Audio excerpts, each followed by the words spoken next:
Hello दोस्तों, आप सभी का स्वागत है एक और ब्रांड न्यू एपिसोड में। और हाँ, कमेंट करके तुम लोग बता देना कि तुम लोगों को कैसा लग रहा है। मज़ा तो आ रहा है ना इसे देखने में? वैसे अभी आगे चलो और भी ज़्यादा मज़ा आने वाला है। अभी तो बहुत सब कुछ बाकी है। तुम लोग चैनल पर नहीं हो तो सब्सक्राइब जरूर करना। चलिए बिना किसी देरी के वीडियो को शुरू करते हैं। एपिसोड की शुरुआत में हमें एक फॉरबिडन सी जगह को दिखाया जाता है जहाँ पर बहुत ज़्यादा सिक्योरिटी रहती है और यहाँ पर किसी को बंद किया गया रहता है। ये मेड्यूसा रहती है। ये एक बहुत ही खतरनाक ईविल विच रहती है और इसे देखने के लिए 2 गार्ड्स और बाकी सारे गार्ड्स भी यहाँ पर तैनात रहते हैं। तो वो दोनों गार्ड्स बात कर रहे होते हैं कि आखिर इसमें इतना खास बात क्या है जो इसे इतनी ज़्यादा टाइट सिक्योरिटी में बांध कर रखा गया है। साथ ही साथ यहाँ पर इतने सारे गार्ड्स को भी लगाया गया है। तब एक गार्ड कहता है कि हेड ने हमसे ये कहा था कि ये बहुत ही ज़्यादा खतरनाक है, लेकिन उन्हें भी नहीं पता है कि आखिर ये क्या है। तभी ये गार्ड कहता है, क्या तुमने उसे देखा? देखो वो मुस्कुरा रही है। लेकिन दूसरा वाला कहता है, कहाँ मुस्कुरा रही है? अचानक से हम देखते हैं कि जो मेड्यूसा रहती है उसका कांच टूटने लगता है और फिर यहाँ पर सीन चेंज हो जाता है। इधर हमें इन सभी टावर विचेस को दिखाया जा रहा था जो कि प्लानिंग कर रही थी कि आखिर हम लोग किस तरीके से उस फायर विच को पकड़े, क्योंकि वो बहुत ही ज़्यादा पावरफुल है और उसे पकड़ने का कोई ना कोई रास्ता तो चाहिए। तब ये जो आप लेफ्ट में देख सकते हैं लड़की जो बहुत ज़्यादा कम बोलती है, ये उन लोगों को सुझाव दे रही होती है। तो ये कम बोलती थी तो इसका सुझाव वो लोग समझ नहीं पाते हैं ज़्यादा, लेकिन जो हरी वाली रहती है वो इसकी बात समझ जाती है। और इनका प्लान ये रहता है कि ये कागारी और ताकामी को अलग कर देंगे। अगर ये कागारी और ताकामी को अलग कर दे तो आराम से ये लोग ताकामी की बॉडी को पा सकते हैं और यही इनका मेन प्लान रहता है। लेकिन दिक्कत वाली बात अब ये रहती है कि वो लोग अलग रहते ही नहीं हैं। कागारी और ताकामी हमेशा एक साथ ही रहते हैं, मतलब स्कूल से लेके पूरे घर तक साथ रहते हैं। तब तक ये बिच आ जाती है और कहती है कि मैं तुम्हारी मदद कर सकती हूँ। यहाँ पर सीन चेंज होता है। हमें ताकामी को दिखाया जाता है जो कि उठ चुका रहता है और ऐसे जा रहा होता है बाथरूम में। आपको तो इसके बारे में पता ही है, बहुत ही ज़्यादा आलसी और लूज़र टाइप का लड़का है। और यहाँ पर इसकी बहन काजुमी रहती है। ये इसके बिल्कुल अपोजिट में रहती है, मतलब बहुत ही तेज़ चल्लाक तर्रार। और फिर यहाँ पर ये अपने भाई की मदद कर रही होती है। ताकामी बड़ा रहता है और ये छोटी रहती है। ये यहाँ पे ब्रश कर रहा होता है तो जो काजुमी रहती है उससे पूछ रही होती है कि वो उस दिन वो लड़की कौन है और आप लोग का क्या प्लान है। तब ये ऐसे बहाना मार रहा होता है कि अरे नहीं, हम लोग क्लासमेट हैं और कुछ भी नहीं। हमारा प्लान क्या था? अरे हाँ, हमारा प्लान था उस दिन हम लोग ये देखने के लिए गए, वो देखने के लिए गए। कुछ भी बहाना मार रहा होता है, लेकिन ये बहाना ज़्यादा अच्छी तरीके से मार नहीं पाता है। तब जो काजुमी रहती कह रही होती है, क्या तुम मुझे बताओगे कि आखिर बात क्या है? क्योंकि हम दोनों एक ही स्कूल में पढ़ते हैं और तुम दोनों के बारे में मैंने रूमर सुने हैं। तुम प्रिंसेस के साथ बाहर गए थे, क्यों है ना? बताओ मुझे सच सच, आखिर बात क्या है? अब यहाँ पर ताकामी बहुत बुरी तरीके से फंस चुका था, क्योंकि वो अपनी बहन को बता नहीं सकता था कि आखिर सच्चाई क्या है, क्योंकि अगर उसे पता चल जाएगा तो बहुत ही ज़्यादा दुर्घटना घट जाएगी। तो वो सोच रहा था कि क्या बहाना बनाऊँ, क्या बहाना बनाऊँ। लेकिन उसकी बहन हेयर ड्रायर लेके कह रही होती कि देखो अभी ये 1800 वोल्ट्स पे है और मैं इसे 3600 वोल्ट्स पे करके अगर ऐसे फायर कर दूँ तो अभी तो सिर्फ ये जला है, लेकिन तुम्हारा सर भी जल जाएगा।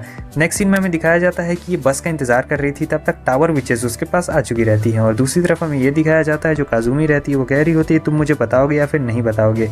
वैसे बताने की ज़रूरत नहीं है, उस दिन मैंने तुम्हारा पीछा किया था और मैं देख रही थी कि तुम पक्का प्रिंसेस के साथ ही जा रहे हो, क्योंकि तुम अपने बाल संवार रहे थे, अपने आप को देख रहे थे कि तुम ठीक लग रहे हो या फिर नहीं लग रहे हो। ताकामी उसे कहता है कि तुम मेरा पीछा कर रही थी। वो कहती है हाँ, तुम्हें क्या लगता है? तभी उनकी मॉम उन्हें खाने के लिए बुला लेती है, कहती है कि तुम दोनों क्या कर रहे हो। काजुमी कहती है ठीक है, बताना ज़रूर। और यहाँ पर अब ये बुरी तरीके से फंस चुका रहता है, क्योंकि ये नहीं चाहता था कि पता चले, लेकिन अब पता चल चुका रहता है। अब ये दोनों स्कूल जा रहे होते थोड़े थोड़े डिस्टेंस पे। वो सोच रहा होता है कि मैं क्या करूँ। उसने कहा था कि हम लोग किसी को भी दिखाई नहीं देने वाले हैं, लेकिन अब तो काजुमी को पता चल गया है, मुझे अपनी फैमिली से भी छुपाना पड़ेगा। अब बहुत ही ज़्यादा दिक्कत होने वाली है। और ये कह रही होती है कि तुम्हारी वजह से मुझे परेशान किया जा रहा था स्कूल में। और फिर उसे याद आता है कि अरे हाँ, यही लौती बस है और इसी में कागारी ने मुझे कहा था कि इसी बस से जाना, क्योंकि बाकी सारी बसेस में विचेस रह सकती हैं। तो वो भाग रहा होता है बस के लिए, लेकिन अचानक से गिर चुका रहता है और उसके सामने एक टावर विच आ चुकी रहती है, वही कैट वाली। और दूसरी तरफ हमें ये दिखाया जाता है कि कागारी को इधर 3 विचेस ने घेर लिया रहता है और ये लोग कह रहे होते हैं, तो काफ़ी ज़्यादा खूबसूरत हो तुम, तुम्हारा एटीट्यूड भी बहुत ज़्यादा कमाल का है। वैसे हमें तुम्हारी पावर के बारे में पता चल गया है। अभी तुम ताकामी से दूर हो तो तुम्हारी पावर कुछ भी काम नहीं करने वाली है। अब तुम पहले जैसी इनविंसिबल बिल्कुल भी नहीं रही। लेकिन कागारी को यहाँ पर घंटा फ़र्क नहीं पड़ता है और वो तीनों विचेस आ रही होती है अपनी फुल पावर से उस पर हमला करने के लिए। और दूसरी तरफ हमें दिखाया जाता है ताकामी को, जिसे इसने पकड़ लिया रहता है। अब यहाँ पर उसकी हालत बहुत ज़्यादा ख़राब हो चुकी थी। यहाँ पर हमें प्लानिंग दिखाया जाता है, जहाँ पर वो जो विच थी जिसे आपने पहले वाले एपिसोड में देखा था, वो इन लोगों को सारी बातें बता देती है कि अगर कागारी ताकामी के पास रहती है तो उसे अनलिमिटेड मैजिक सप्लाई मिलता है, जिससे वो इनविंसिबल बन जाती है। लेकिन अगर हम लोग कागारी और ताकामी को थोड़ी देर के लिए अलग कर दे और दोनों को अलग अलग टारगेट करें, तब यहाँ पर कागारी हार जाएगी। तुम 3-4 जाना और कागारी को मारना और तब तक तुम जाना और ताकामी को पकड़ लेना। और यहाँ पर ये लोग बिल्कुल इसी प्लान पे काम कर रहे होते हैं। वो लेके जा रही होती है, लेकिन अचानक से इसके जो दो सैनिक रहते हैं वो कहीं हवा में ही उड़ चुके रहते हैं। इसे समझ नहीं आता है। तब तक हमें दिखाया जाता है एक बहुत ही बड़े से टेडी बियर जैसे कोई चीज़ को, जो सीधे उनकी तरफ ही आगे बढ़ रहा होता है, और उसी के हाथ में इसका एक सोल्जर पड़ा हुआ रहता है जो बिल्कुल किसी खिलौने की तरह रहता है। और मैं आपको ये बता देना चाहता हूँ कि ये कोई और नहीं बल्कि काज़ामी रहती है। और इसे देखकर वो भी हैरान हो चुका था कि आखिर ये यहाँ पर क्या कर रही है वो, और फिर वो अपना जलवा दिखाती है। तो जो दूसरी वाली विच रहती कहती है तुम्हें क्या लगता है तुम ही सिर्फ अपने साइज़ को बड़ा कर सकती हो? फिर ये भी अपने साइज़ को बड़ा कर लेती है। मतलब ये एक तरीके से रोबोट बन जाते हैं और ये लोग रोबोट्स को कंट्रोल कर रहे होते हैं। और जो काजुमी रहती है कह रही होती है कि मेरे एरिया में आकर मेरे भाई को किडनैप करने की कोशिश कर रही हो, मैं तुम्हें नहीं छोड़ने वाली हूँ। तो यहाँ पर दोनों के बीच में घमासान लड़ाई चालू हो चुकी रहती है।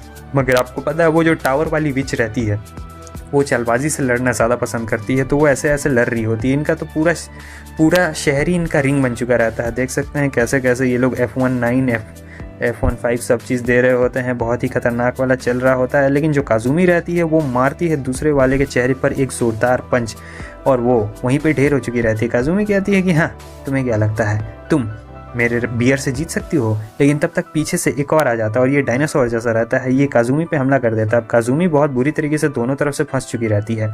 काजुमी वर्कशॉप विच रहती है, मैं बता दूं। ये कह रही होती है तुम लोग को क्या लगता है तुम लोग इतनी आसानी से मुझे हरा सकते हो? अब जो काजुमी रहती है वो अपनी असली पावर का इस्तेमाल कर रही होती है। इसका जो बियर रहता है वो बहुत ही ज़्यादा बड़ा हो जाता है। देख सकते हैं इतना ज़्यादा बड़ा हो चुका रहता है कि हेलीकॉप्टर भी इससे छोटा पड़ जाता है। और ये कहती है कि ठीक है, तो तुम लोग मेरे भाई को परेशान कर रहे हो, मैं तुम लोग को बिल्कुल भी नहीं छोड़ने वाली हूँ। वो दोनों तो इसके सामने बिल्कुल एकदम चींटी की तरह लग रहे होते हैं और ऐसे ही मसल देती है। जब वो मसलती है तो वहाँ पर बहुत बड़ा धमाका हो जाता है, क्योंकि नीचे स्टेशन रहता है तो पूरा एकदम बूम बम हो जाता है। दूसरी तरफ हमें प्रिंसिपल को दिखाया जाता है जो सोचती है आज कितना अच्छा संडे है, शांति का माहौल है, चलो टीवी देखती हूँ। तब टीवी में उन्हें पता चलता है कि स्टेशन पूरा तबाह हो गया, बिल्डिंग तबाह हो गई है। लेकिन अच्छी बात यह है कि किसी को भी नुकसान नहीं पहुँचा है। अब ये एकदम गुस्सा हो जाती है कि आखिर ये सब यहाँ शहर में हो क्या रहा है। और दूसरी तरफ हमें ये दिखाया जाता है कि काजुमी यहाँ पर जीत चुकी थी और वो दोनों विचेस यहाँ से भाग चुकी रहती है। फिर काजुमी नीचे उतरती और कह रही होती है तुम ठीक तो हो ना? वो भी थोड़ा सा हैरान रहता है ताकिमी और कह रहा होता है तुम एक वर्कशॉप विच हो, इसका मतलब तुम सारी बातें पहले से ही जानती थी। ये कहती है कि हाँ मैं सारी बातें पहले से जानती थी, और प्रिंसेस और तुम्हारे बीच में क्या चल रहा है वो सारी बातें भी। वो कहता है कि अरे हमें उसे बचाने जाना पड़ेगा। लेकिन वो कहती है देखो वहाँ पर प्रिंसेस है। अब वो आ जाती है। कागारी कह रहा होता है कि तुम ठीक तो हो ना? जाकर सीधे उसका हाथ ही पकड़ लेता है। ताकामी कह रहा होता है कि ओह तुम चलो ठीक हो, अगर तुम्हें कुछ हो जाता तो पता नहीं मैं क्या करता अपने आप को। लेकिन इधर काजुमी कह रही होती कि भकलोल कहीं के, मैंने तुम्हारी जान बचाई है। उसने नहीं, तुम्हें मेरी तारीफ़ करनी चाहिए ना कि उसकी, लेकिन तुम होगी उसी की तारीफ़ कर रहे हो। और प्रिंसेस आप, हमने आपसे वादा किया था, आपने ही मुझसे वादा किया था कि हम लोग इसे बांटेंगे, मतलब वीकेंड्स पे आप रखेंगी और फिर ऐसे वीक डेज पे मैं रखूँगी। लेकिन आपने अपना वादा तोड़ दिया। वो सुनती ही नहीं है। कागारी सीधे ताकामी के पास जाकर उसे पकड़ती है और कह रही होती ओ मेरे प्यारे ताकामी, मैं बहुत दिनों से सोच रही थी कि तुम मैजिक का भी इस्तेमाल अभी अच्छे तरीके से नहीं कर पाते हो, इसलिए मैंने बहुत सोचने के बाद ये सोचा है कि अब मैं तुम्हें 24 आवर्स प्रोटेक्ट करूँगी, 24/7, और तुम मेरे साथ ही रहोगे। मतलब मेरे घर में हम लोग एक ही बेड पे सोएंगे ताकि मैं तुम्हें अच्छी तरीके से प्रोटेक्ट कर सकूँ। तुम्हें कुछ भी नहीं होगा। अगर बहुत ज़्यादा होगा तो मैं एक घर ही ले लूँगी और उसमें हम दोनों साथ साथ में रहेंगे। बोलो आखिर इसके बारे में तुम्हारा क्या कहना है? जब वो ये बात सुनता है वो तो हिल ही नहीं पा रहा होता है। साथ ही साथ उसकी बहन भी शौक में आ जाती है कि अरे ये क्या, यहाँ तो गजब चीज़ चल रहा है। दूसरी तरफ हमें दूसरे टावर विचेस को दिखाया जाता है जो जारी होती है। इसके लपेटे में ये लोग भी आ जाते हैं।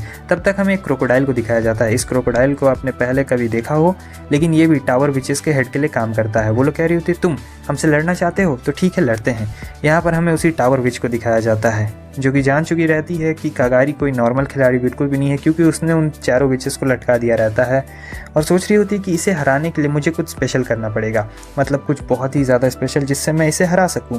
और जो वहाँ पर क्रोकोडाइल रहता है वो कहता है कि मैम मैं जितने भी विचेस थी, मतलब टावर विचेस जितने भी टाउन में थी, सबको पकड़ के यहाँ पर लेके आ गया। वो कहती है कि तुमने बहुत अच्छा काम किया है।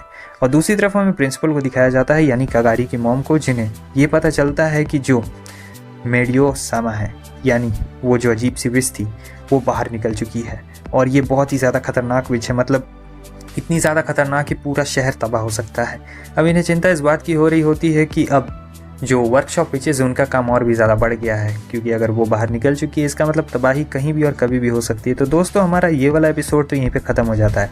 वैसे तुम लोगों ने अभी तक चैनल को सब्सक्राइब नहीं किया है, मैं देख रहा हूँ, तुम लोग चैनल को कर दो यार, सब्सक्राइब किया जाता है, सब्सक्राइब करने में कर दो और लाइक भी कर देना।